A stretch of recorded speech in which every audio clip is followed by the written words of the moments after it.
तीन भुजाओं से घिरी हुई बंद आकृति। किसी आकृति में त्रिभुजों की कितनी संख्या है वो आज हम लोग ट्रिक के माध्यम से सरल तरीके से सीखेंगे। तो आइए देखते हैं कि ये एक त्रिभुज है। इस त्रिभुज में त्रिभुज की संख्या एक ही है। अगर यही आकृति ऐसी होती है तो यहाँ त्रिभुज की संख्या कितनी होगी, यहाँ कितनी होगी, इस आकृति में त्रिभुज की संख्या कितनी होगी, और इस प्रकार की आकृति में त्रिभुजों की संख्या कितनी होगी, और इस प्रकार की आकृति में त्रिभुजों की संख्या कितनी होगी, और इस प्रकार की आकृति में त्रिभुज की संख्या कितनी होगी। इन्हीं चीज़ों को आज हम एवं रोचक ढंग से ट्रिक के माध्यम से सीखेंगे। तो आइए देखते हैं। ये एक आकृति है, ये एक त्रिभुज है। यहाँ पर अगर त्रिभुजों की बात करें तो यहाँ पर सिर्फ एक ही त्रिभुज होगा। अगर यही आकृति इस प्रकार की हो तो यहाँ पर एक त्रिभुज, ये एक दो त्रिभुज और एक ये बाहर वाला, तो कुल मिलाकर यहाँ पे हमारे पास तीन त्रिभुज हो जाएंगे। अगर ऐसी आकृति हमारे पास हो तो हम आसानी से इसे गिन नहीं सकते हैं। इसके लिए एक सरल उपाय है, एक ट्रिक है जिसे आपको मैं बताता हूँ। तो ऐसी आकृतियों में त्रिभुज की संख्या ज्ञात करने के लिए सबसे पहले आपको इसके बेस पे जितने लाइंस हैं उनको गिनना पड़ेगा। जैसे हम लिख रहे हैं 1 2 3 4 5 और 6।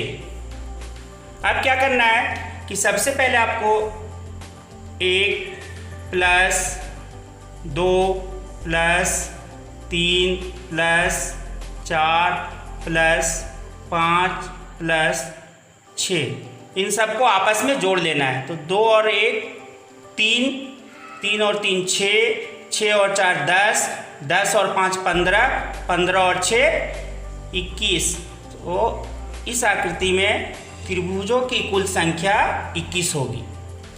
अगर यही आकृति इस प्रकार की रहे तो यहाँ हम क्या करेंगे, तो यहाँ हम सिर्फ लकीरों को गिन लेंगे। 1 2 3 4। यहाँ पर आपको जहाँ मेरा अंक समाप्त होता है 4, तो यहाँ पर इस आकृति में त्रिभुजों की संख्या सिर्फ 4 ही होगी।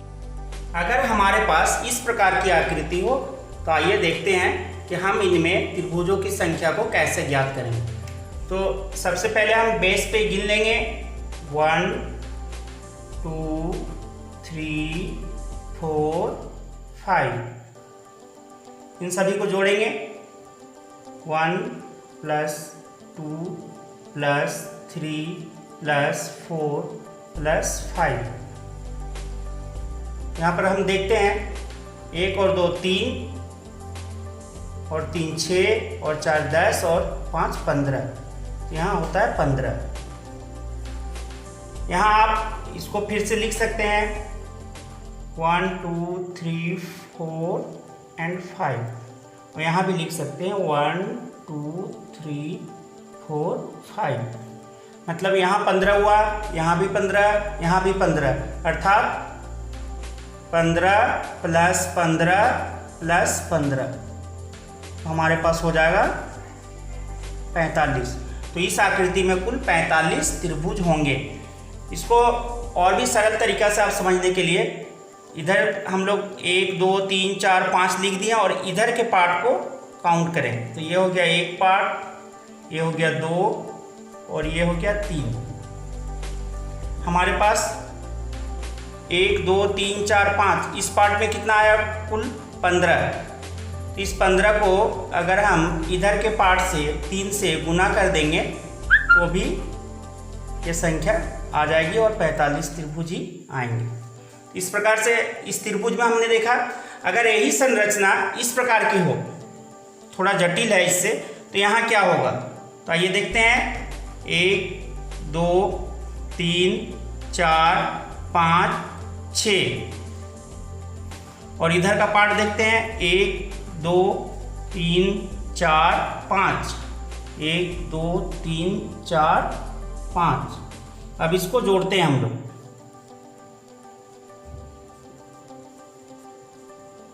3 जोड़ 4 जोड़ 5 जोड़ 6, 3 3 6 4 10 5 15 6 21 21 और इधर 1 2 3 4 5 21 गुना 5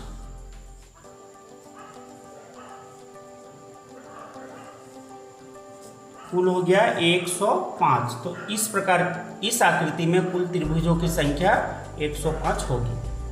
अगर इसी प्रकार की आकृति आपको यहाँ एक देखने को मिल रही है, लेकिन यहाँ जो है ये अलग अलग भागों में बटा हुआ है, तो ऐसी स्थिति में हम क्या करेंगे? तो ऐसी स्थिति में हम फिर से बेस पे काउंट करते हैं 1 2 3 4 5। इसको भी अलग से काउंट करते हैं 1 2 3 4 5। फिर यहाँ काउंट करते हैं 1 2 3, इधर नहीं करना है। फिर यहाँ पे काउंट करते हैं 1 और 2, फिर सभी को जोड़ते हैं तो 1 प्लस 2 3, फिर 1 प्लस 2 प्लस 3 6, फिर 1 प्लस 2 प्लस 3 प्लस 4 प्लस 5 15, फिर 1 प्लस 2 प्लस 3 प्लस 4 प्लस 5 15। अब सभी को एक साथ हम जोड़ देंगे 3 6 15 15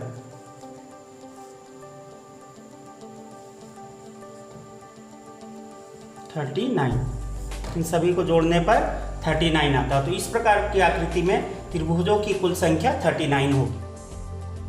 अगर हमारे पास इस प्रकार की वर्गाकार आकृति हो और इसमें हमें त्रिभुजों की संख्या ज्ञात करनी हो तो हम कैसे करते हैं, देखिए।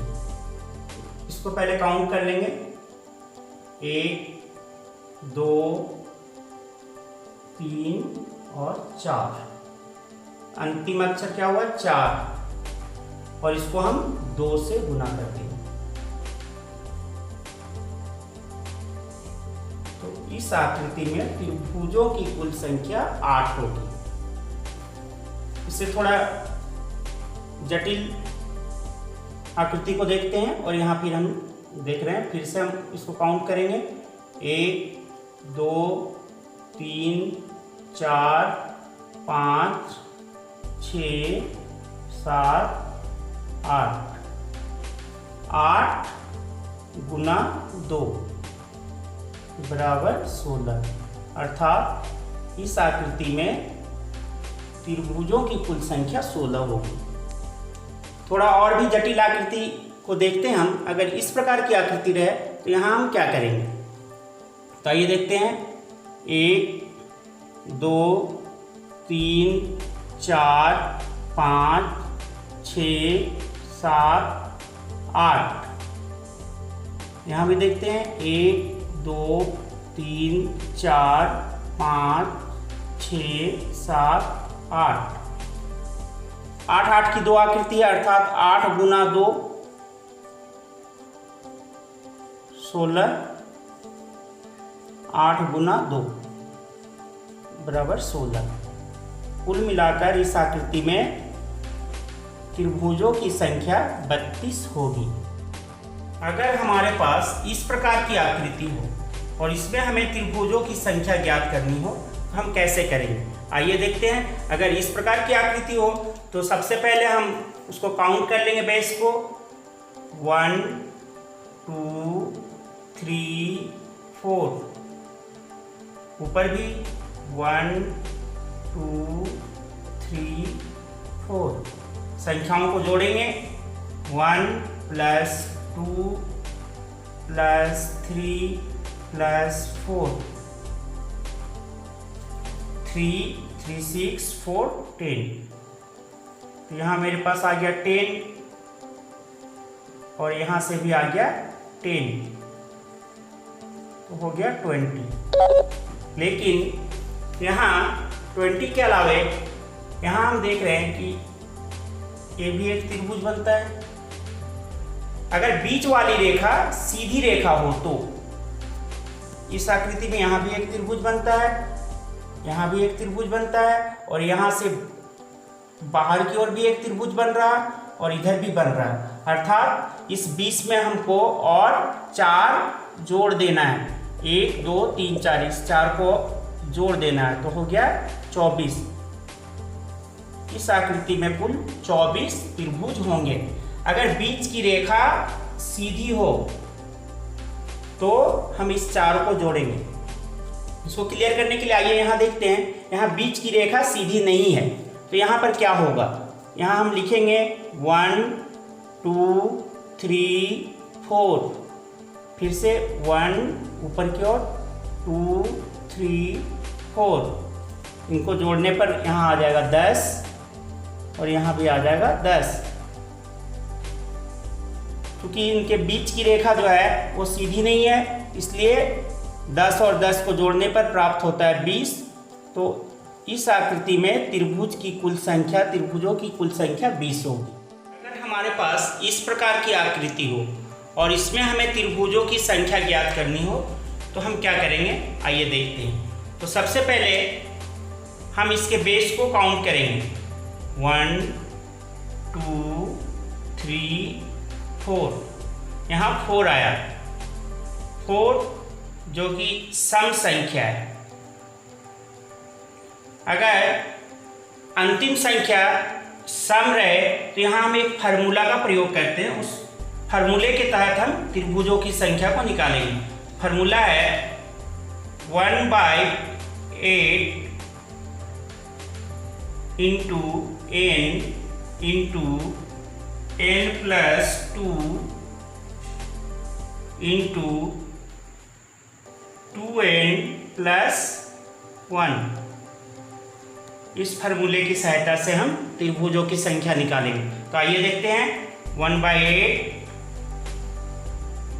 इंटू n, सम संख्या n ये नंबर है, अंतिम नंबर, तो 4 into 4 plus 2 into 2 into 4 plus 1। आइए इसको सॉल्व करते हैं। 1/8 इंटू 4 इंटू 6 इंटू 4 2 8 प्लस 1 9। यहाँ हमारे पास आ गया 1/8 इंटू 4 इंटू 6 इंटू 9। इसको काट लेंगे, 2 से इसको काटें, 3 9 जा 27। तो इस प्रकार की आकृति में त्रिभुजों की कुल संख्या 27 होगी। यहाँ याद रखना है कि अंतिम अक्षर अगर सम रहे तो अब हम इस फार्मूले का प्रयोग करेंगे। n मतलब अंतिम डिजिट। वहीं अगर हम इस प्रकार के त्रिभुजों में बात करें, इस प्रकार की आकृति में त्रिभुजों की संख्या की बात करें तो यहाँ हम देखते हैं 1 2 3। यहाँ अंतिम संख्या 3 है। 3 जो है एक विषम संख्या है। अगर अंतिम संख्या विषम रहे तो उसके लिए जो हम फार्मूला का प्रयोग करते हैं वो फार्मूला है 1/8 into n plus 2 into 2n plus 1 minus 1। यहाँ सिर्फ -1 हम अलग से लगा रहे हैं। उस फार्मूले के तुलना अगर हम करते हैं इससे तो -1 सिर्फ अलग से आपको ऐड करना है। इसको आइए सॉल्व करते हैं। 1/8 इंटू 3n, अंतिम संख्या 3, into 3 plus 2 into 2 into 3 plus 1 minus 1। 1/8 into 3 into 5 into 7 minus 1। 1/8 into 105 minus 1, यहाँ पे मेरा आता है 1/8 इंटू 104। 8 से अगर हम काटें तो 13 अट्ठे 104 मतलब 13। तो इस प्रकार की आकृति में त्रिभुजों की कुल संख्या जो होगी वो 13 होगी। आज हम लोगों ने त्रिभुज की संख्या ज्ञात करना सीखा। अगले वीडियो में हम वर्ग की संख्या ज्ञात करना सीखेंगे। तो अगला वीडियो देखने के लिए और हमारे चैनल से जुड़े रहने के लिए इस चैनल को सब्सक्राइब जरूर करें।